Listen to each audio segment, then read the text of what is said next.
All right, welcome to Inside the Ride by MyWhoosh. I am your host, and I'm joined today by co-host Matt Smithson. Because Matt, we're gonna celebrate, we're gonna rejoice what was the MyWhoosh Championships 2025.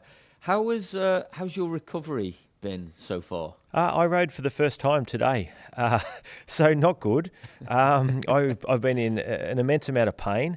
It seems like based on the SRC numbers on the weekend, I wasn't the only one, and a few people that didn't finish. It's weird. A couple of people have backed up really, really well from it, and then I'm hearing from, those riders that maybe finished 10th to 20th, sort of that group that battled on just to get through each day, hoping they might snag a bit of a result somewhere, maybe had to be over their limit more often.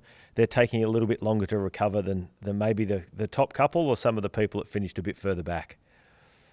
Yeah, that makes sense. I had a few messages yesterday of a couple of guys. I think Carol Slade, out one of the coaches, was celebrating because I think he got a win, and he's I think he said himself, "Look, I know there's a couple of guys missing, but SRC, even if there's a couple of riders missing, it's still hard racing." Yeah. And I've seen the finals route as well for this month as well, which is, I think, Colombia, Paso Alto. I think so. Yeah. It's like a bit of climbing for the men. Not sure what it is for the ladies, and I apologise for that, but I did take a look at the men's course there. But we're going to do that today, Matt. We're going to look through, I think we'll review the routes and stuff that we use for the men's and women's MyWhoosh Championships.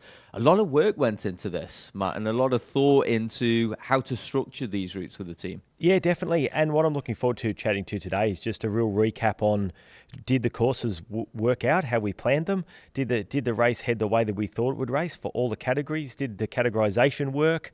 All of those type of things. Good chance to recap, shout out to a few of the athletes that raced, and sort of really break down the event, I think is our goal to feedback and to chat to everyone today about. Yeah, I think today's for me, it feels like a community show, right? We want to go through all the results, or as many results as we can. We don't want to be here for all day, but we want to make sure that we shout as many people as they did in the broadcast as well, because it's a real celebration of this community that we've built here at MyWhoosh, and, just to see the input and the engagement that we saw on socials, just flicking through our Instagram every single morning was really fantastic to get an insight of how the athletes were preparing, how they were recovering, and looking at some of those setups as well. So for me, the whole event felt like a little bit of a celebration as well. I think it became that as it went on. I think it was very serious on day one for everybody. And then as it went on, I think there was sort of those distinct groups of those that were fighting for position, those of us that were fighting maybe just a little behind that, but fighting to get a really good result for ourselves, and then those that were just fighting to get to the finish. I think that's sort of maybe how it started to break down as the time got on. And I think everyone rode to their limit over the whole week, and we'll do some recategorization for SRC out of it as well for September. We haven't done it really fully yet. We want to digest these, get the results fully published out hopefully today, and then we can move forward and look at how we mix it up a little bit. We might change some courses for SRC as well off the back of this, knowing how the races went. All really good stuff, I think. Yeah, no, absolutely. It's the races were quicker. The MWC, they were quicker, therefore shorter time-wise than I was expecting. I remember having some details with some races before, see how long are we going to be riding for, and I think with the current mechanics that we've got drafting-wise, just the aggressiveness of some of the racing. I'm racing in Cat 4, but the racing was so aggressive on those flatter early stages. It was really, really interesting. What I do want to say as well is this is the first of two shows that we're doing for MWC. So this one is really the community show. We're going to review the routes, give as many people a shout as we can. But we have also recorded another show with Michael Vink, Kate McCarthy, and Brooke Samuel as well, who's a community racer out there as well. So that's going to be out in the next week or two as well. So keep your ears open for that one. Matt, shall we dive into stage one, or do you want to have a look at the sort of the general plan first of all? This is the men's. We've got the ladies' routes up here as well, but this is the men's initially. So 7 stages, but we start off in Japan. We didn't go for a completely flat start there. If we look at Japan, there was the Kyoto climb checkpoints in there. The ladies did this climb twice. Yep. We did it 3 times. What really got me, and we'll have a look at the ladies at the moment, was the sprint points for the ladies. I thought were in a much tougher spot than they were for the men's. In fact, they got 2 sprint points, I think, per lap, where the men, we got 1, just so we got the same number of checkpoints in there. But still a really brutal course. How did you go on with this route? Yeah, look, when we put this route together, we actually thought it would be a lot easier than it turned out to be. We wanted something that was a little tough enough first up, but I didn't expect it to turn out to be as hard as it was. That climb was a little bit harder towards the top than what we expected, and we saw some bigger gaps than I think. I think the general consensus in the office was this would probably be everyone would get back together and finish together, both men and women across most categories. That didn't necessarily happen. I know in my race, the second time we went up there, we were joined by Cat 2, and it absolutely just blew to pieces. I think there was 18 of us left at the top of the climb, and it was just absolutely brutal. I think I set my highest 5-minute power of the whole event on the second lap of this. But yeah, and you sort of, that little rise out of after you had the KOM was a bit harder as well. I think anybody that was a little bit tired probably struggled there. And yeah, the women had the sprints just after that, and that's where we probably should have put the men if we're being critical of ourselves. But yeah, I think it was a lot harder stage than anybody expected. First day of a tour, thinking everyone will roll around, and it didn't go that way at all. And I've got a feeling when we go through the results, I think everyone split up. Yeah, we'll have a look at the results for sure. And yeah, I think, like I say, looking at that sprint point for the ladies, that's a really tough spot because I got dropped from the lead group on the 3rd lap of the men's there, but it wasn't on the actual climb. It's when you drop onto that motor racing circuit and you've got that drag out of the motor racing circuit. That's where I got dropped. And I was kicking myself because you know what it's like. You're almost there. You're almost there. And you're telling yourself, just hold. But I just could not get that. And as soon as that gap goes over the top of that climb and you take that left, you're done. You're not getting back on that group if you're solo. And the worst part about it, and it was something I nearly fell for the same problem that you did, is you swing up around to the right and there's a banner. And in my mind, I was like, if I can get to that, I've held on. And it went for another 150 metres and I was in all sorts of trouble. But yeah, when we have a look at the results, we've got the Cat 2 ladies up first, and Dorothy from Colombia, who's ridden 100 plus SRCs. In fact, I think that she's top 5 SRC entrants of all time. Like, she's back to when it was summer solstice and I think it was Friday night race club. So she's been racing for that long. And I got a feeling she's only ever had 1 or 2 wins in SRC. So the fact that we changed the course, it was a little bit sort of lumpy enough that the sprinters could get over, and then sprint at the end. It was really cool to see her get up for that win, and people that have been a big part of the community in there, and as we see there, Mina went on and she won overall, coming back from I think 10 or 12 weeks ago having a baby. So it was a good stage there in the Cat 2 women that we're seeing. I think it was quite a big group got to the end in that one. Yeah, it did. I think there's 20 odd riders who were there in that front group for that one. But again, like I say, to see Mina there, it's good to see Anna Russell as well racing. Anna's been racing on the esports scene for quite some time. Kate McLeod, Gabriella Nordin as well. Obviously, we know John, her partner, was racing. I think Cat 5 as well in the men's there. So really interesting to see. I'll have it further down. The one that got me was Cat 5 as well. There was a rider I wanted to pick out, Megan Albin.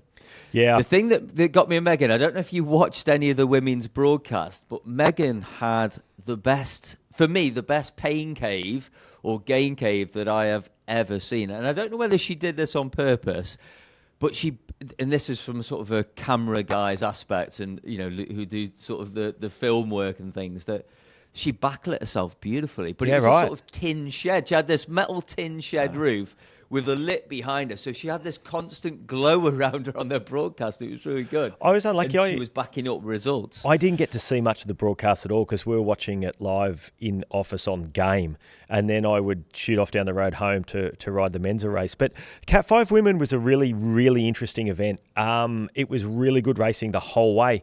What we found with that, and I know I watched it every day because my wife was out there in this one, there was a group of 4 or 5 that were probably a little stronger than everybody else. And then it was a battle for about 8 to 10 of them that followed them. But what happened is that 8 to 10 changed every day. So, like, for example, Amy Sabio there that ran 12th, Amy had a really good couple of days and then lost a heap of time later on that I'm sure that we'll see. It was really interesting racing. It was hang on to the top couple, and then the gap started to open, and then the next day to be a different group that would hang on to the top few. So it was really good racing.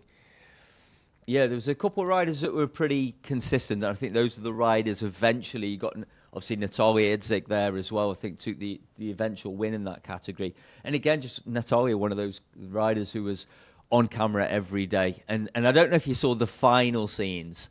And I remember Emma on the broadcast there was almost at tears watching Natalia. And I don't know if it was joy or relief or a combination of the two, and you see her sort of hugging a partner there at the end as well, which is again just really great to see the sort of those painful moments when you're racing, but also those emotional moments of just completing this thing. And the funny part about that, you have a look through that list, and a lot of those ladies probably were not cyclists 2-3 years ago. A lot of those ladies are partners of other races. You can go through that list, and we don't have to call out everyone. Ella's down there as well. Ella's down there, another family name we recognise. Yeah, and Natalia is Michael Kleminski's partner, and I think Amy is Nick Skawali's partner. And then you go through a couple. Jackie Giuliano, her husband Ryan was in Cat 3. So it's all around. I saw Rona May. She came in and did some testing with us the other day, and she was saying her partner came last in Cat 6. So she dragged him out to race. So, a good community feel across all of these. And in the men's categories there, we got obviously... Yeah, have a look at the result on Cat 1. So there was 0.001 of a second between Jasper and Ollie. Yeah. Yeah, for me, this first couple of days where obviously Ollie picked up a few early wins as well, it was really interesting racing because it wasn't short of attacks either. In this, there was riders trying all the time. I think, like I say, if we look at the two top guys who eventual win out there, but I'd also say two goals as well. Leonard, they sort of sat back a little bit the early days. I think they knew their time would come on the climbs. But to see some of the battles with Peridines, Jones, Andreasen was very active as well throughout every stage. Yeah. Just trying little moves was really interesting to see. I'm going to skip to Cat 5 with the men as well, Matt. We'll take a look there. Of course, this is you. I don't see on this first page. No, I was there 11th in that one. Oh, there you are, 11th, yeah. I got through that one okay, you that stage. Yeah, I was right there, and it got a little hard towards the end. But Clinton Carrillo, he won that stage. He's a local here at the UAE, Filipino guy, who does some testing with us as well, so it was good to see him get a result. Joel Warren is a great story. His dad, Ola, has done 1 million races SRC. Ola was in the category with us. So father and son racing together, and Ola was messaging me each night, having a lot of fun, racing with his son and trying to get his son a result, and asking me would I help the son for the points jersey. I was just lucky to hang on. I couldn't help with anything. He walked away with that jersey. He got it. I think he got it in the. Yeah, I think he did get it in the end. But it was an interesting day. The first one for this group. It split up on that second climb, and there was some sort of gaps sort of opened up there. I think there was about 18 of us probably in that front group, 18, 19 towards the end. Martin Wang, of course, came over 16th, and then you've got like a 90-second gap then to Group 2 by the looks of it. Yeah, that was it was a tough day. It was, but what was interesting, and we can have a look at some of the other cats while we're here, is this actually. What this felt like to me was this was the first day that we were actually bike racing. So SRC, if I'm being critical, can sometimes be about saving it for the climb. It's very difficult to get away quite often, but you're saving it for the climb, and the racing is not maybe as full on as it could be. Where this first stage, it was attacks in all the categories. It was trying to split things up. It was trying to get away. It was back to real racing, and I think that was a testament to changing these courses a little bit. And what you also notice with these is the higher categories were more together because those little climbs didn't affect them as much. Did you see Johan Moreno won in Cat 4, did he? So, stage 2. I really enjoyed this one. And I was in Cat 4, and most of it stayed together. Of course, this is the one with those rollers in there as well, which is really interesting. But predominantly flat. You've got that leeward desert climb, haven't you? That is always, it's more brutal than you expect it to be for such a short climb, that one, because it's so steep towards the end as well, which gets it. But this was really interesting. We had a really big group together. A couple of riders had gone away early. Johan Moreno, maybe 1 kilometre to go, just nips off the front. Oh, good on him. 6 seconds, and he just holds, and he holds. And I'm listening to the commentary, and I'm like, I don't want to be on the front dragging this back, because I raced with Johan quite a bit as well. And I thought, if I try and chase this, you just never want to be the one chasing it down. You want to be the one in the wheels letting everyone else chase it down. And I think that's what everyone else did. Everyone else was like, well, I'm not chasing it. And eventually we got right on his wheel, but he just did enough. It was the beautiful moment. He just got there, held on 1 second. Phenomenal. I was really happy for Johan. Yeah, he's been around a long time racing SRC, right back from the early days as well. And I saw him making some comments about Cat 4 was a bit hard for Cat 4, and I'll say something smart back to him now. I didn't know he actually won a stage, so he can't complain. He got a stage one. Jeez. Yeah, this was an interesting one. I don't know how it was for the other riders, but I actually felt that this was a real transitional stage for my race. This was not hard. I expected this day to be a lot harder than what it was. It was probably the easiest stage on the whole route for us. It was like everyone went out, flat out on the first day, and then the second day realised we were in this for probably a long period of time. Yeah. Yeah, I'm just looking at the Cat 6 women on this route as well, and amazingly, well, no, amazing. I don't know Trudy Stevenson that well, but she walked away with a 47-second gap on this route. So I'd be interested to look back and see where she got away. Yeah, look, there was a really good battle right through Cat 6 through a lot of this. I think it was Hannah, Trudy, Monica, and Bridget. I could have that slightly wrong. Fought it out the whole way, the four of them. There was a few different gaps open up Fuji, but there was not much between them the whole way out there, which was good. And, we see lots again, those same ladies that race SRC every week, turning up, pushing out, that sort of hard. It's hard for Cat 6 ladies. There are a lot of ladies that are maybe only doing 4 or 5 hours training a week. SRC is probably their longest ride. So it's fantastic to see some of them out there just fighting on to the finish. Yeah, we've got a few riders out there in Cat 6 who are out there for 2.5 hours, which on a flatter stage is a long time. So it'd be interesting to see. Again, look at some of those overall times there. You look at that, and 21st is Rona Taglion. Now, Rona, again, is a Filipino lady from the UAE, and she never misses a testing session we have here at MyWhoosh, never misses a live event. Great supporter of the platform, and rides her absolute heart out to, obviously, to run 21st. So big shout out to Rona to get that done. And then she showed up here 2 days later for UCI testing. So, there's no holding her enthusiasm back, that's for sure. And I'm just looking down Cat 6 men there as well. And another Milostic, Riley, another young guy, I think, getting up there in the results as well. Yeah, I think he's only 16 or 17. He's the youngest son of the Milostic clan, whose dad ran second in Cat 2, and I think the eldest son was about 12th or 13th in Cat 1. Riley's not as enthusiastic about racing as the other two, but he's getting a little bit better, I hear. We had some of our team here that actually test. So we do, as everybody knows, we do a lot of testing here on all the new platforms and all the new worlds and that sort of stuff. So a couple of our guys were out here.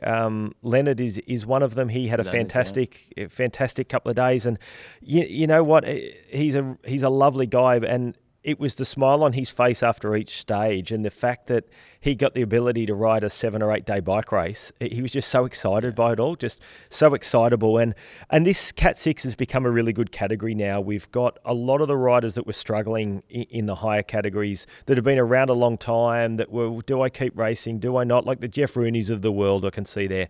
So this became, I think there was a lot of comradeship, is that the right word? Camaraderie.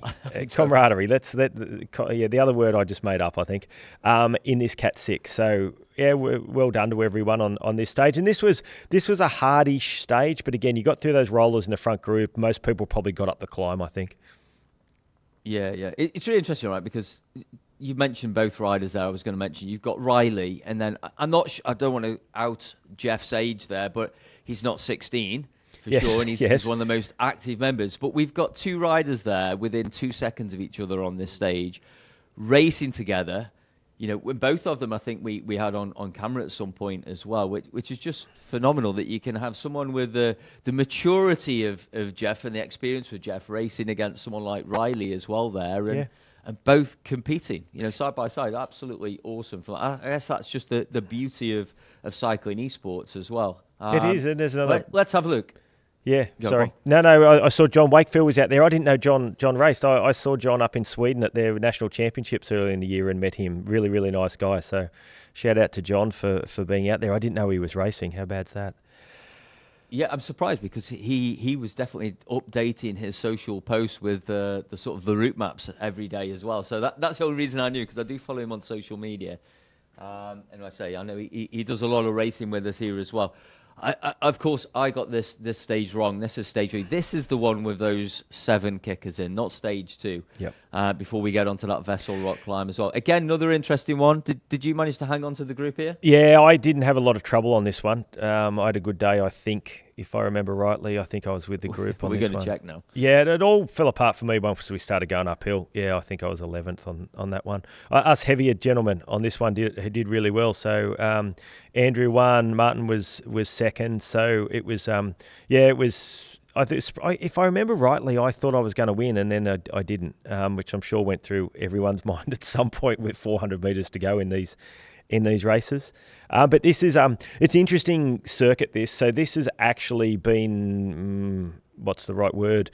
This is what we've based the UCI Stage 2 route off this one. So the UCI it's only 12 kilometres and it's a lot harder than this. But those rollers into the flat, into that climb, I think it makes just a fantastic stage for everybody. And I believe someone, but I think Mika actually beat Kate McCarthy this day, didn't she? She did, yeah. Just got that up there as well, Mika. And I mean, what an amazing team, first of all.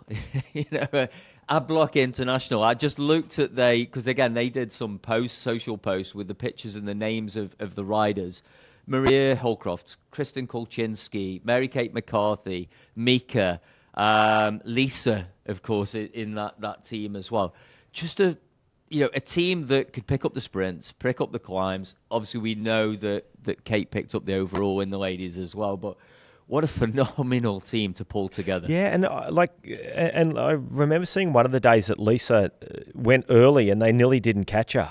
The whole group had to go across, so it was real teamwork where they've hit out early and pushed that. Oh, look at that! So the girls from the Philippines, Kim and Angelica, won first and second. So bit of background on them. I sort of keep in contact with Gemma and Prado a little bit. She's really friendly and always says g'day and talks about her race and things like that. And she's I think a 4 million time Philippine road champion and things like that over the years. And she really promotes female junior cycling and the young girls racing in the Philippines. And these are two of her young girls that she has taught and promoted. And they use all of their winnings from SRC and MWC to travel to races, buy new bikes, buy kit, all that type of stuff. So it's always great to see them. I didn't know they ran first and second, so it's great to have a look at these results. And it's great too. I know exactly what they're doing with that money, and I know that they're going to go and ride a tour somewhere, and they're going to be able to get to a race and buy tyres and wheels and stuff like that. So that's really cool to see. And I did see on Instagram they were selling the Champ Bullies jerseys over the weekend. So if anyone wants a Champ Bully jersey, they were really quite cheap, and I saw they were promoting them to keep their cycling dream alive. We're starting to see more and more real life jerseys out there, team jerseys. I saw quite a few people on the broadcast wearing the orange and yellow. So I don't know if it's the original MyWhoosh one or the second generation one. I'm lucky enough that I've got one. I saw quite a few of those out there as well. What was really interesting, I can't remember who it was sadly, but there was, I think he was kind of the Cat 4 or Cat 6 winner. I need to check. Was once he picked up the yellow jersey, was wearing in real life yellow jersey on those days as well on the stream. So that was really cool to see. The interesting one, talking about the stream, and I've just seen Emily Nyquist's name down here as well. I don't know if you picked up on this story on socials, but one day she was on stream on the camera because we were coming into a sprint finish. Emily was there, and you can see her sort of sitting up, and it looked like there was a bit of panic going on the stream. And then immediately, as soon as the race finishes, she hops off the bike and runs off camera. And this was all caught on the broadcast. And I'm like, I hope everything was okay there. But of course, Emily, like many of us, are having to manage a family at the same time.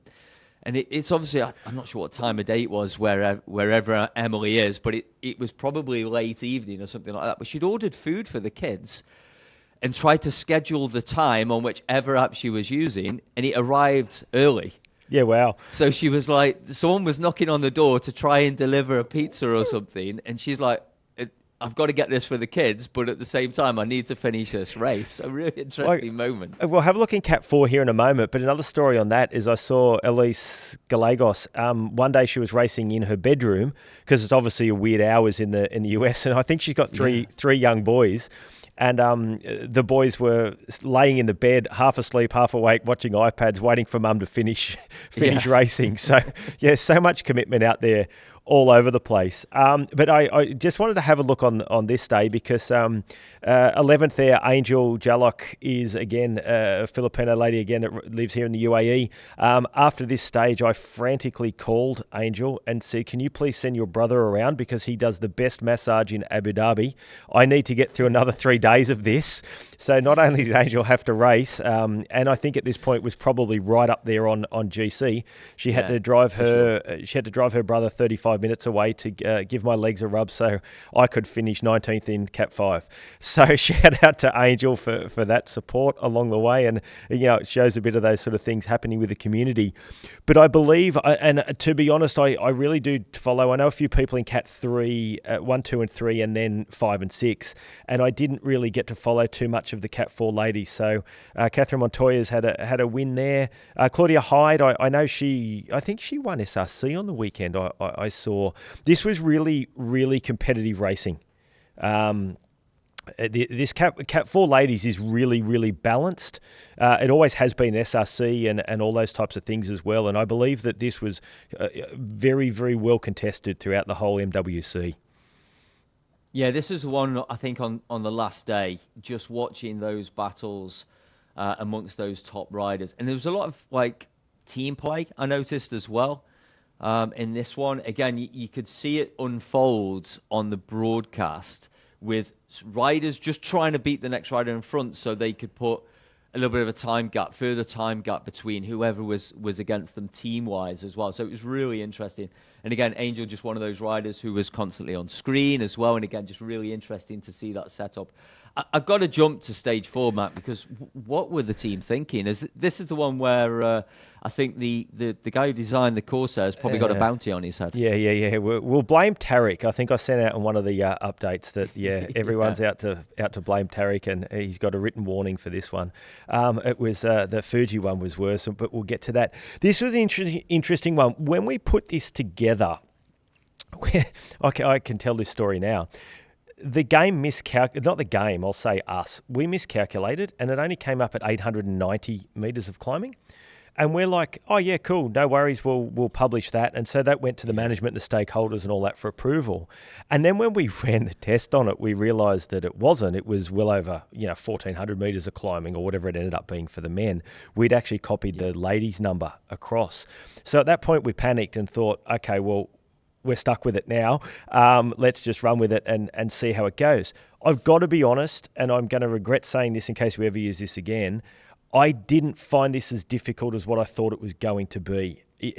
I think mentally you could segment this a little bit. You had, you started legs rolling, you got up that first climb, most people did, you got a little bit of respite, then you had about 6 or 7 minutes, I think, up the next climb. And then along the top was a little bit brutal because it bounced up and down, but we certainly didn't split up, and I'm sure nobody else did. And then you had quite a good recovery heading back down. You got that little bump there before the start line and that sprint again, and then you went around again. So I'm a real person that when I race, ride, or do efforts or whatever I'm doing, I actually split them up in my mind. And with this piece, it was like, okay, I get through this one, and then I go around and do it all again. I don't know whether you did that, Si. So, yeah, I this was quite frustrating for me. So I got dropped with a few others just as we approached the top on the first time round of the second climbing checkpoint. Because at this point, I'd picked up some climbing points. So I was still, I think, 4th or 5th in the climbing competition. So I went out hard on that first checkpoint. Too hard, it turns out. I did pick up some points, but then leached points for the rest of the stage. But the thing that really got me on this one is I ended up in the second group with Mason Rocker. Now, I don't know what you know about Mason, but he's been around esports for a long time, and I've raced him for a long, long time as well. Former, I think, US national champion back when the championships used to be on RGT back in the day, when that platform was still around. Because he's a big dude. Yeah, he's right. like 104 kilograms or something like that. Anyway, I hope I haven't done him any injustice, but I think he's close to 100 kilograms. But he's a tall guy as well because he's a former basketball player. Maybe he still plays. But I'm like up this climb and Mason's there, but thankfully Mason was there because he towed us back. So on that rolling section, as you go over the top, we got back to that lead group again on the first lap. And we just yo-yoing with that lead group over those first 2 laps. Eventually, lap 3, I was done. Mason left me, which was, again, just a 104-kilogram guy dropping me on those climbs. Wasn't the best feeling in the world, but he's just a strong, strong guy. Yeah, right. And again, we were just getting to the top, and he was just riding off. He's clearly just got that strength to do that. Yeah. And just having a look at that, what's interesting is the team that I rode in for the previous MyWhoosh Championships 2 years ago, I think all of the guys in my team are now Cat 4. So that shows how high the level has improved, and I'm back in Cat 5. And I see Nick Spratt won that one. And Nick was a genuine Cat 2 rider, but Nick's one of those guys, and I think this is a good example of that day. Is Nick is a hugely anaerobic athlete, right? The power that Nick can make from 1 to 5 minutes, is genetic ability is outstanding, right? It is genuine Cat 1 level stuff, except Nick doesn't train as much as a Cat 6 rider, right? But those people that had that high sort of anaerobic ability really got through this stage. It wasn't a climbing stage. It was a short power stage, and that's, I think, what we didn't expect. But I see, Daniel Cardez was there, and there's quite a few that have been around a long time that have battled around in that Cat 4 strong. Obviously, you were out there, so yeah. And how are we going in Cat? What's Cat 6 doing at this point? They got through this one okay. I might have a look at Cat 2 at the next stage. Oh, yeah, okay. So Leonard got up for that one. It's the stage that he won. Okay, I knew he did well. Some of the bigger gaps are starting to open on that one. 6 riders have been there, and then you've got quite a gap to this group too, 2.5 minutes. So just the time that went. Yeah, the time would have started to hurt some of these riders, definitely. But you look down that list, and there's some people out there for 4 hours and some things like that. Yeah, that's just absolutely crazy, and a credit to anybody that wants to continue just to get that MyWhoosh Championship jersey. I actually want to jump back to Cat 4 and see where Luke finished, because Luke, I don't know whether he was purposely going for the Lanterne Rouge, but 3 hours. Luke Allport. He knew he was suffering for this one, but I also know that he was saving a little bit for the TTT that was inbound as well. And we also know that Kate McCarthy attacked from the gun and rode this whole thing solo, right? And put like 2 or 3 minutes. She talks about that in the next show, right? So it's really, amazing. Really interesting. And I spoke to a few of the ladies about that stage, and they were of the sort of same opinion. They thought it would be different to what it was, and it was very sort of power based. But then we get to just, I don't even want to think about this stage ever again, Simon. And I think what we should have done is we should have made the men just do 10 kilometres with some rolling laps, maybe that first lap that we used on stage 1, and then head into this. I'm just complaining to myself about what we're going to do in the future, because this first climb in the men's race, it was just ridiculously hard. Hard enough on its own, right? Yeah, it was like, for us, it was 21 minutes. I think I had my best 20 minutes in a long time, and I was 2 minutes down by the time we got to the top of it. And then you're battling along just going, I've got to go up Dragon's Nest, and then I've got to climb for an hour at the end. I tell you what, though, how good did Dragon's Nest feel knowing that it was sandwiched between these two? Yeah, and what actually got me through this day is I was going to get off. I was going to get off, go and have something to eat, and then get back on and finish an hour down. But Rod Loxley, who does all of our physics and dynamics and things in the game here, and really works on refining the features. He's relocated to Abu Dhabi about 12 months ago. Rod and I ended up, he'd been sick in the early few days, so we got together on that first climb. We rode the whole way together, and then I don't think either of us want to admit this yet, but we then raced each other up Mount Fuji, and we were 3 seconds apart for 52 minutes. And that's what got me through it. If Rod wasn't out there, I would have lost an hour and a half that day. And I'm sure there's a million stories like that out there. And I know the Cat 2 men on this day were just absolutely brutal with each other. I heard so many stories about it. It was such a hard race. And I've got a feeling that Peter Milostic had a really, really good day on this as well. Yeah, that was Japan you've got up there. So Yeah, stage 5. Yeah, Avron from Canada got up there. Peter, Stuart Miller, the Kenyan brothers rode really, really quite well. But I heard that this stage was just mega hard. Yeah, I'm just thinking 2 hours 3 minutes for that one. So yeah, 1 hour 54. Yeah, but two. Yeah, I mean, they're up there amongst these guys as well in Cat 2. But Cat 2 is just a brutal category. There's a lot of quality in that group. There's a lot of riders who have got a lot of, you were on about there with Nick Spratt's got a very, very good 2-3 minute power. There's a lot of riders when I look down this list who are the same sort of situation with Cat 2. And maybe don't have the engine to sit there on a 20-minute climb with the likes of the Vinks and those kind of guys. But phenomenal short-term power. Yeah, and that's what makes it really hard for Cat 2 is a lot of them can ride midfield Cat 1. And a lot of the back of Cat 1 should be at the front of Cat 2. It's a very, very difficult one to go through. But the ladies, they had a really good course, I feel. They didn't do the full Japan, the full Mount Fuji. It was still very hard for them, but I actually think I got no complaints about the men's one. I think everyone in some sort of weird way enjoyed it. But I think for the better racing, I think that the ladies' course was certainly better. But you can really see, I saw those results you put up there that, like Dorothy had won a couple of stages at this point in Cat 2 and then lost a chunk of time, and the good climbers and the power, sort of the long power people came to the front. And that's what we set out to achieve, right? It's a tour, so it's a mini Tour de France.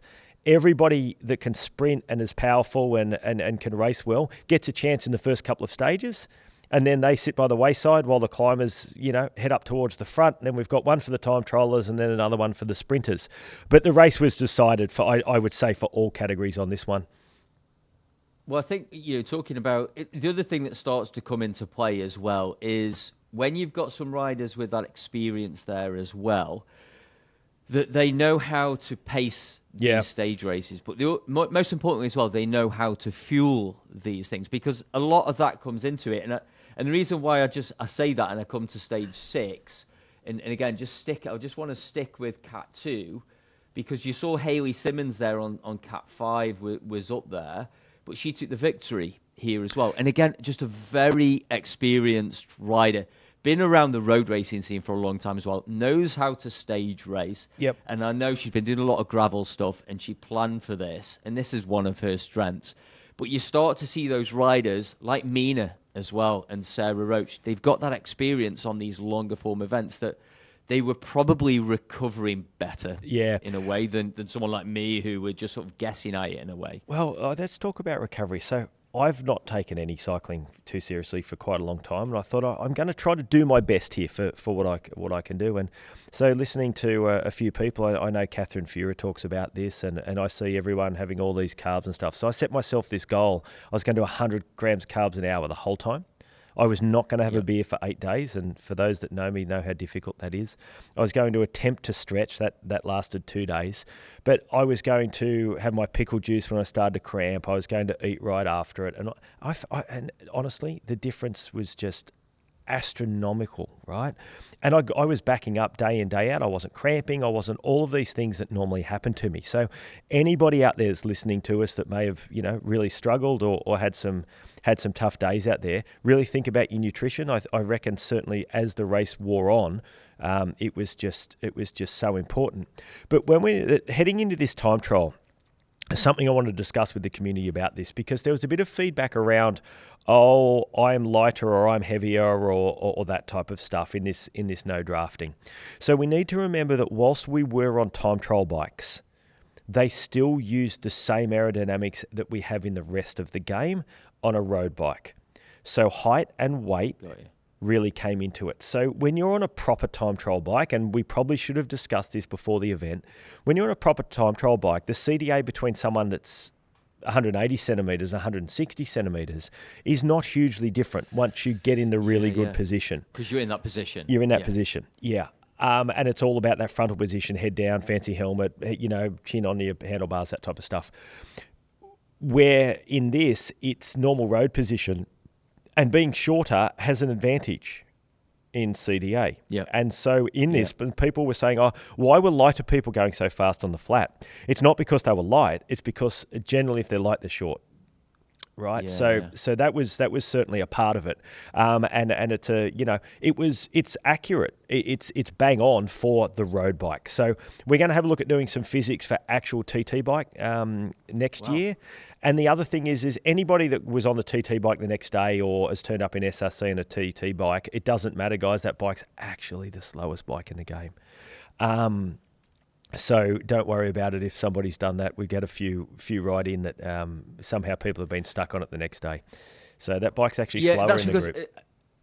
I think when we said that in the boot ride, that we auto apply these bikes where we need to. So sometimes maybe we have an event. Let's say we do the Vuelta Vertical at the moment, which is with BMC bikes, for example. We can auto apply BMC bikes to those events as we can with the time trial bike and time trial events. But I know some people change their bike in the garage, I think, the day before, thinking that's what they needed to do, and then either forgot or got stuck with it, whatever, the next day, I guess. But, well, they actually got punished for it because it is actually the slowest bike in the game because it's heavier. And there's no aerodynamic benefit to I was that desperate the day before Zurich. I actually messaged Rod because I think he does a lot of the physics on this stuff. And I said, Rod, look, I know it's minimal, but just tell me what is the lightest bike because I need every gram of help. And he's like, he told me which is the lightest bike out there, which I think is the Colnago V4 RS, I think, at the moment. Yeah, but it's like literally it's like 80. But there's very little in it. Yeah, it's like 80 grams or something. There's no difference between the bikes. And that's something we're going to look at. I would take 80 grams. Yeah, me too. Especially going up this Australia out a little. I don't know about you, Si, but that got awful, didn't it? That last climb. I did that whole climb out of the seat. And what was funny, because I watch... I think I'm going to beat Michael Vink, and I watch him, and I watch Kate McCarthy, and I watch all the pros, as we can call them, and they all ride out of the seat. And I'm like, I'm going to do this climb out of the seat. Well, it's only yesterday that my neck's been able to move from me crunching myself and holding my body weight up for 25 minutes up that climb. So not a great idea. Oh, that's a cool one. So Owen Gordon there from Australia. I know Owen. I raced with him many years ago, young guy that I don't know whether he won, but he was top 10 in the 24-hour mountain bike world championships and things like that. So, wow, that's cool that he's out there racing. I presume it's the same guy, lives up in the Blue Mountains in Sydney. So, big shout out to Owen, who's made some massive power. That'll be him, one-paced, super strong guy. So, that's cool. He's out there. I didn't know that he raced. And is that Jacob that's won that side? Forgive my ignorance here. Is that the same Jacob that does the MyWhoosh info, or a different one? Yeah, and obviously, no, it's Jacob. Yeah, he was just really consistently racing, and again, I was sort of having daily messages exchanged with Jacob.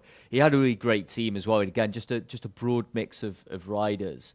As far as he just seemed to pace it really well. I only just figured that out now. I just put together the Czech flag and Jacob, and I know that the guy that's doing this MyWhoosh info is named Jacob and from Czech Republic. So, that's really cool. I didn't know that he was up there in this.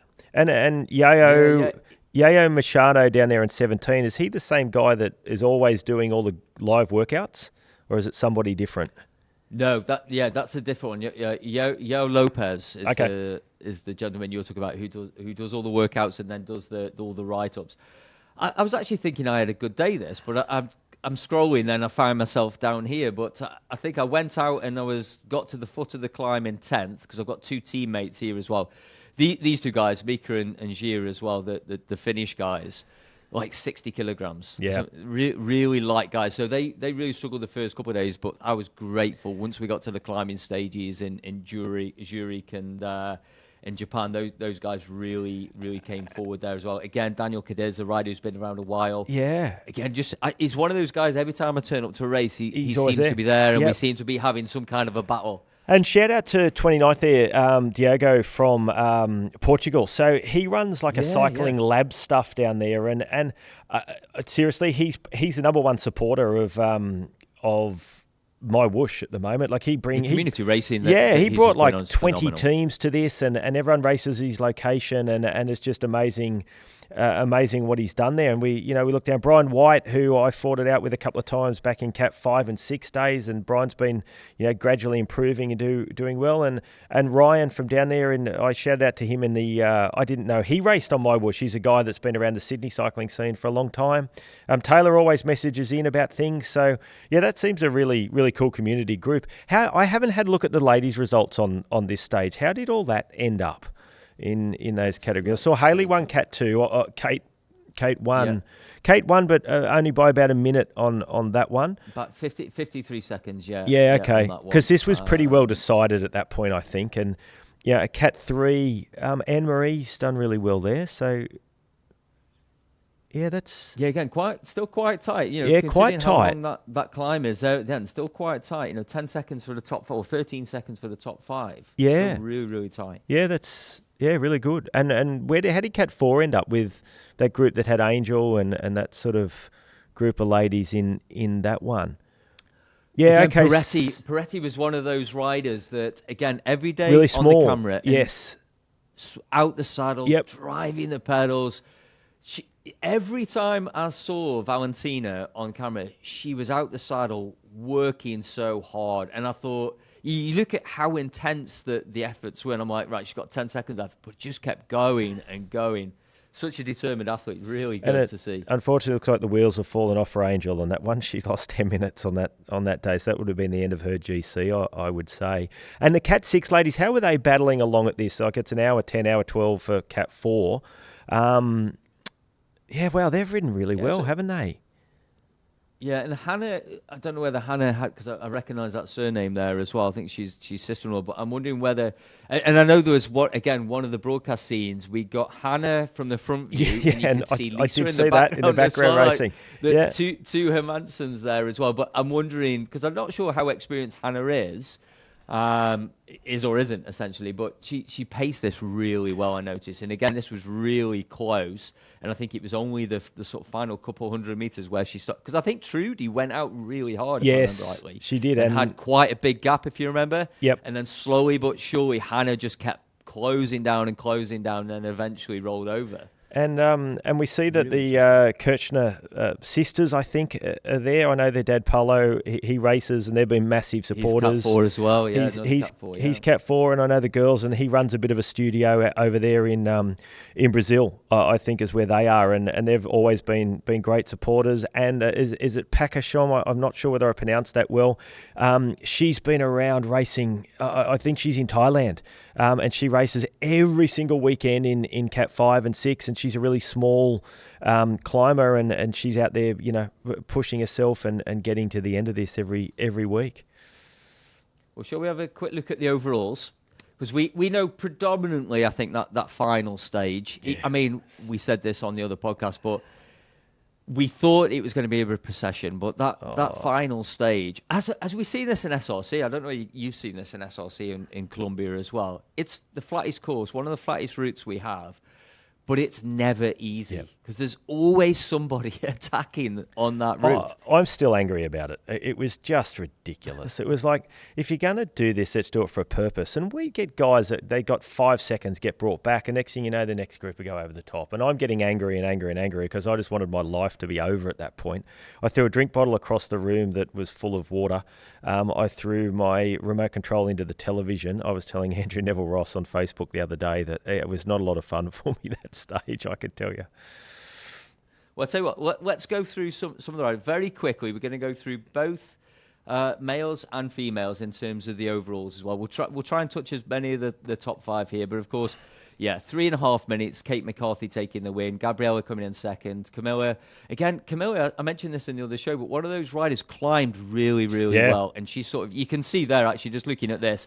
I tell you what, the more I look at this MyWhoosh info and the information that we've got here, where we've got the red arrows where they've lost time, green arrows where they've made time, and you can see here that Camilla has just got green, fairly even and balanced on these 2 stages. I've never noticed that before. It's a really interesting detail there. Just while we're on MyWhoosh info, I had a look this morning, and there's these new badges on there. I got all these new badges about how many SRCs I've done, and it was this guy's doing the best job ever. I have to get him on the payroll. We have to, again, I wanted to shout out to Massey as well. I mean, Maria Holcroft, again, she was a finalist from last year in the Worlds. But Tomasi, again, was up there every day battling, going for a lot of the sprints as well. Had some really great days, and Kristen, the hill climber. Yeah, and Alice Lethbridge, who's sort of new to the platform and been around esports a while, she's certainly getting fitter. She was Cat 2 and then pushed up into Cat 1 and was concerned, I won't say complaining, because it certainly wasn't that concerned, was she at that level? And she's like, this is the top 20 ladies in the world. There's no doubting that, right? So, for her to push along that, and we got a message from Femke, I hope I pronounced that right, around 12th, and she's using any prize money from this to fund her to go to the World Rowing Championships. She was telling us that there's no funding from her federation because lightweight rowing or short course, I don't know enough about rowing, I apologise if I got this wrong, is not supported as an Olympic event anymore, so she can't get support to go. So she raced the MyWhoosh Championships to try to get some prize money to send her across to Japan for the World Championships. So there's another story. That's the value of this podcast, really, and being so close to the community. I wouldn't have known that little story. That's fantastic. Yeah, she's a rower. So that's Cat 1. Let's have a look at Cat 2 as well. Mina, again, I think it's that. You mentioned Alice there. For me, it's not Alice with the fitness. I think Alice is gaining that experience. She's recently coming onto the platform with SRC. Yep. She is a strong lady, and she's getting that experience, understanding drafting. We see all the same with Elise Gallegos as well. Yeah. That just got better and better as the experience grew here. But then talk about experience. Both Mina and her partner there as well, Teiku Koisinen, started to gain and grow that gap as well at the front there as well. And actually, I mean, you can see Mina's really dominated through here. And although quite close, 45 seconds between herself and Paulson there from Esports. So quite close, but Mina doing enough. Just 12 weeks, I think, after having a child. Yeah, no, she's done fantastically well to come back. I think she surprised herself. I don't know Mina at all. I've seen some of the things on Instagram where she's quite excited that she's back in Cat 1 now because it proved, that she could get back there. But, Mandana's done really well. She's been around doing this a long time. Sarah Roach rode really well. I saw some of her stages when I was watching the broadcast, well, not the broadcast, but the game inside. The social feed. Yeah. And who else do we have down there if we scroll a bit further down on that one side? Just a lot of those normal sort of... So Rianne Denton's up there as well, just getting 10th. Yeah, and Heather's been around a long time there in 18th. So yeah, and Dana Wagner, I think it was a Dana, maybe it was Dana from Australia in Cat 3 or 4 that was doing a lot of the live stream and Instagram stuff that I saw about the amount of carbs that were being eaten. So yeah. Yep. Well, let's take a look at the other categories. So Cat 3 very quickly. Barbara, again taking... I don't know Barbara. I haven't seen her results before, but well done to Barbara. Emily Nyquist has been around a while. Julia's been around as long as the platform, I think, racing with us. Emily and Wendy as well. So that's and Kim ended up 11th. So, but they got their first and second. Paddy is a triathlete. Just pushed out by Jen Reel, again, another experienced rider when it comes to esports as well. And Paddy won the GCC. She's from Dubai, I believe. Here she's a triathlete, a really good triathlete. So she's really raced well in Cat 3. Let's have a look at Cat 4.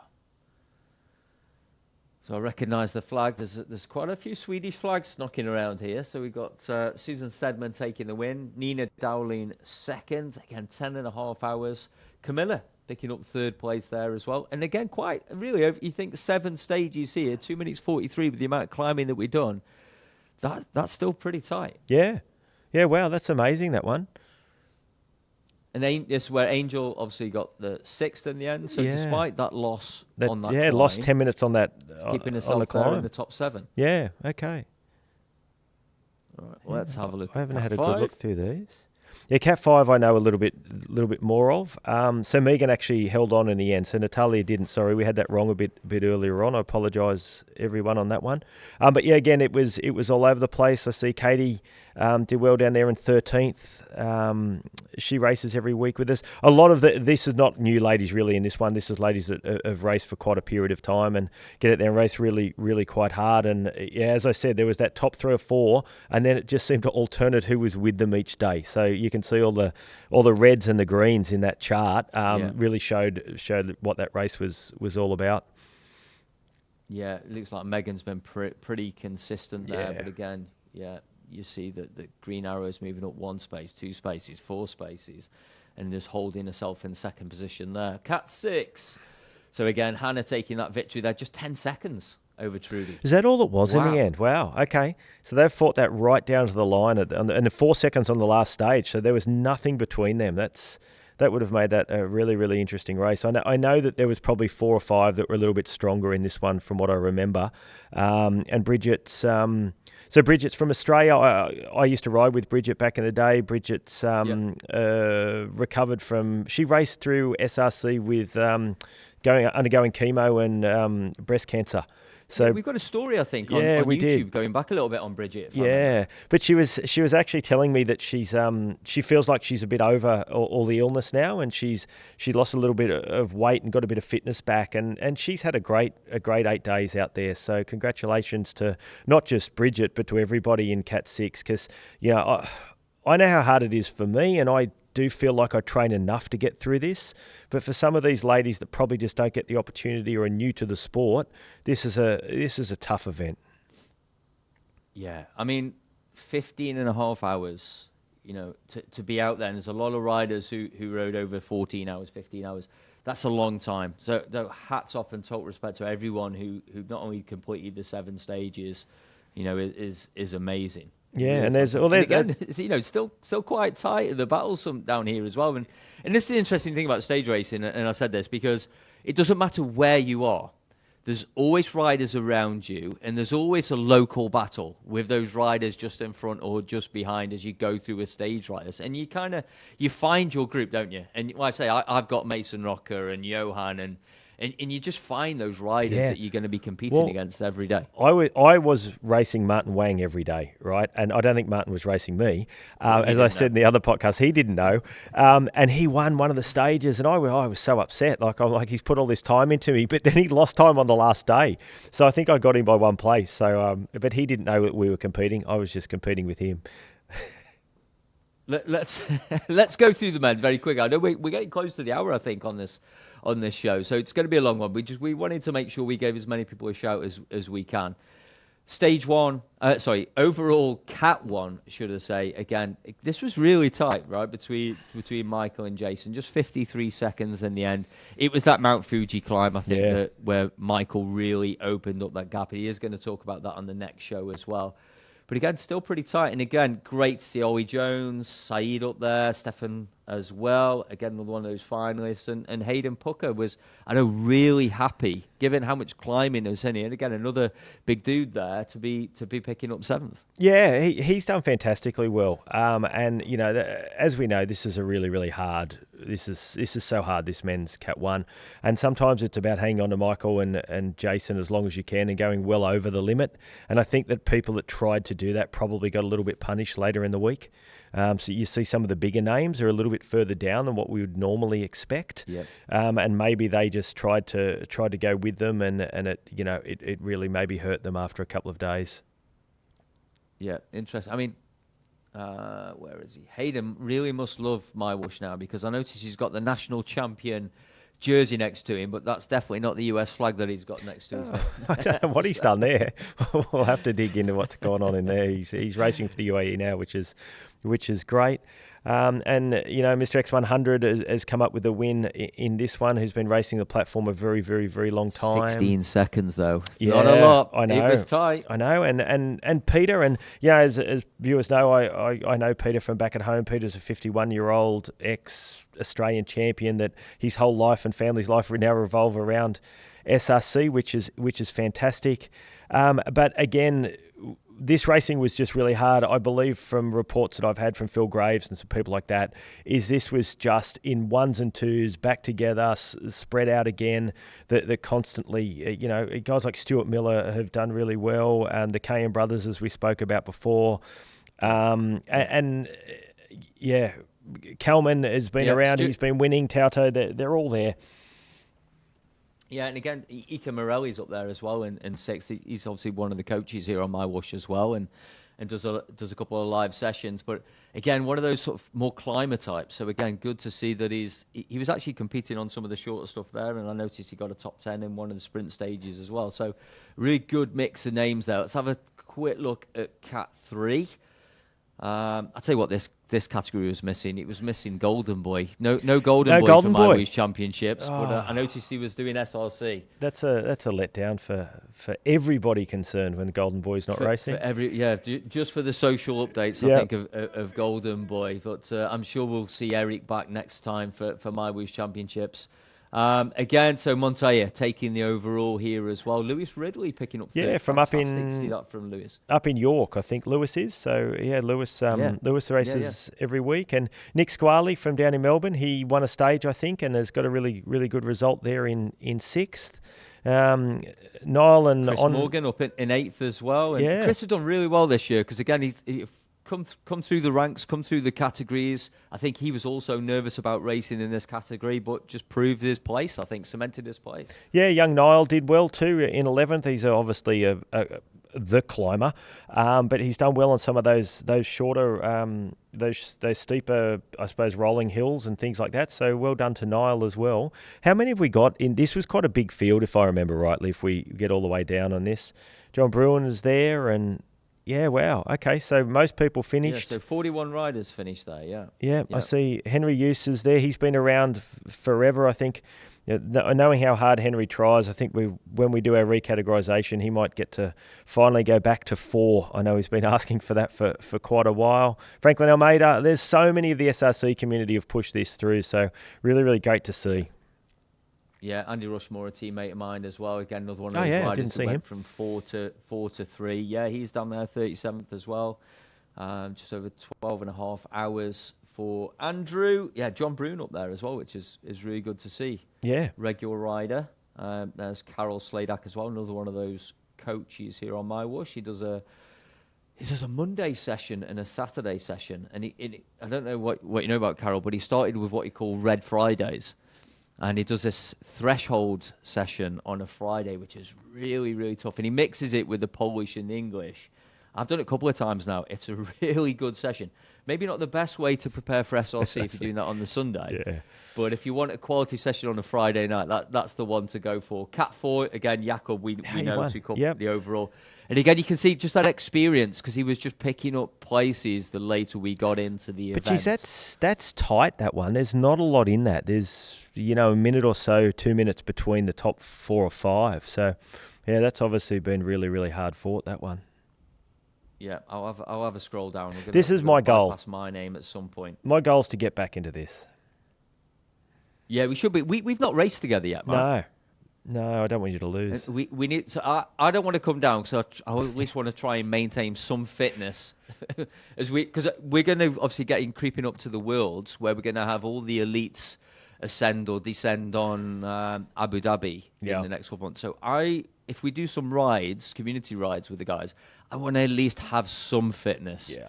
For that. So I don't want to come backwards. So if you could just step up your game a little bit. I was happy I got to 79 kilos for the weigh-in for this, because that's probably the lightest I've been for a little bit. Unfortunately, that's all gone out the window with the eating I did during the event and since. So the only way I can't increase my power. I just don't have enough time to train and commit. But the only way I can do it is to lose a little bit of weight. And so the diet started this morning. So I've got the MyFitnessPal and we're getting to Cat 4. So you're 13th, so you're up there. Yeah, but we're a long way Martin, down. I noticed. Yeah, I know. That's all that matters. But I was a long way down. We're 12, 13 minutes down. Jesse that won, and Nicholas Huggeland, they were too strong. They were just, on this final day, you could see the way that they could just bridge the gaps and do that sort of stuff. Mac Monroe, he does a lot of the testing in here for us for the UCI and stuff. These guys just come and volunteer and do all that. I was sitting talking to him, and I was looking at how fit he looks compared to me, and I was really impressed that I wasn't too far behind him, to be honest. Muhammad Makhtari, he was in Cat 4, came back, went up, came back.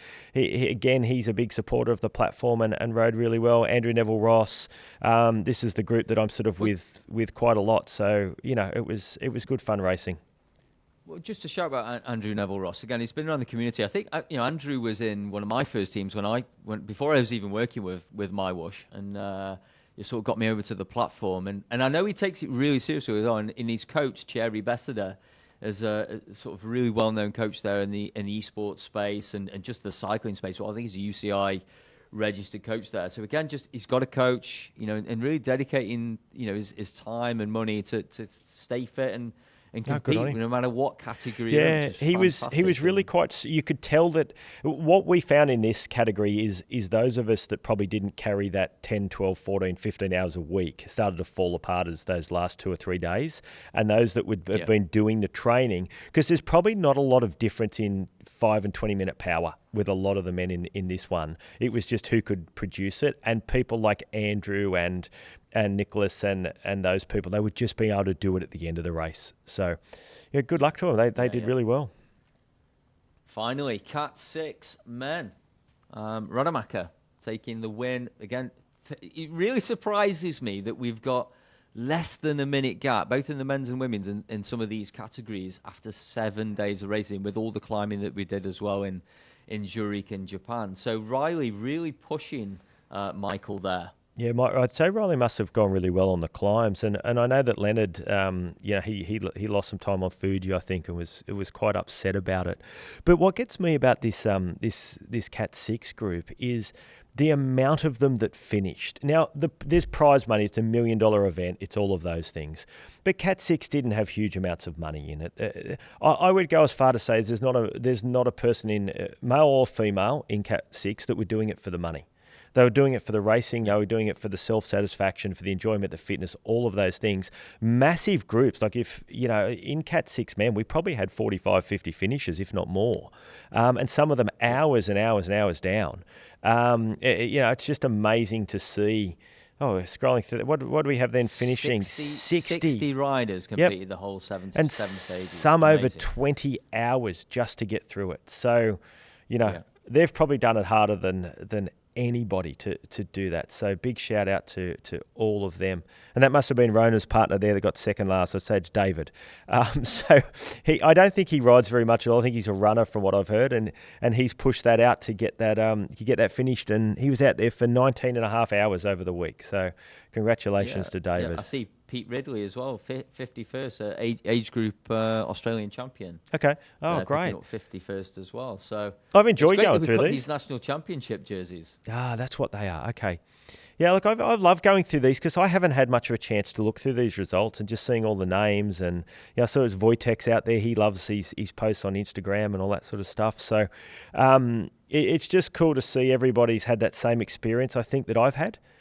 and really enjoyed what we set out to achieve. And I hope we've done that. And then, moving forward from here, I'd like to sit down with yourself and some other members of the team and not so much plan this for the future, but plan, what else can we do to get everybody out and racing? How can we fill up some more events? Should we run a chase race / handicap event of a Saturday morning or something like that? Should we have some verified racing?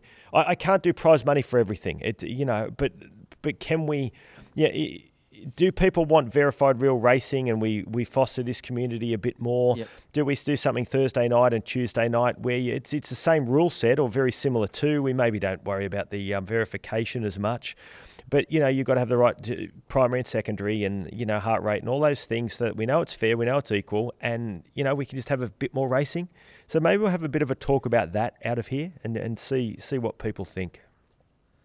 Yeah, it's really interesting, right? Because SRC is grown, over the last couple of years and months in particular. It's wild to see the growth in the numbers we're getting in SRC as well, and we're just starting to see that. I think with some of the missions now as well, we're getting some really good activation with those. We started to see it with the Masters events, but yeah, it'd be really interesting to see. And like I say, I know there's a few requests out there, and I think we're going to start to build on that as we get closer towards I guess what's become sort of the Northern Hemisphere winter / indoor season that we'll, but you and I are going to sit down and discuss this with a few community members as well, I think. But Luke, MyWhoosh Championships 2025, I think massive success, as you said, massive shout out to the community, but also Matt, you and the events team, the broadcast team, everyone who's been involved with this. It's been a real pleasure to be involved with it. 100%, mate. Look, I'm so proud of what the team has done here. And, as we talk about, a lot of them don't have a cycling background that we do, and they get in, they learn, and they put this stuff together. And, young Tarek that put all these events and the routes and the sprint segments and all of that stuff together. The team have learnt from this, the hundreds and thousands of hours that went into it. Poor Phil answering a lot of the questions on race control right up to his start time each day. And then, the commission team that were doing the results, there were some nights that were up till 1 a.m. Our time getting that stuff done and out and ensuring everyone could race the next day. Some people that had some outages, we made sure they got back in so they got to the finish. We only handed out a few disqualifications, and most of those, to be really honest, were by people that were trying to play the system. It wasn't that they were cheating, but it's not fair. If you're a genuine Cat 3, Cat 4, Cat 5 rider, you should be racing against other genuine riders at that level. And if it comes out that they're not at that level, that's not quite fair. And so we moved a few of those riders on. They're welcome back on the platform, but they'll just be in a higher category moving forward. And we asked that people update their Power Passport tests, race fairly, race cleanly. And I think that was 99% of the people we had out there, which again was great to see. And people pointed out that things didn't look right with some people, but what you found is we were not used to those flat days. And so those same people then lost 35 minutes come the climb. So it was just the results were different to what people expected, which is what we wanted. And we learn lots of different things in this, and we push forward to the future. Yeah, no, I think overall very, very positive from that point of view, and it was great. Like I say, there was a minimal number of DQs there, but I think we also took some learnings of how we develop this and improve this next time around as well. And we just keep pushing the bar higher and moving forward.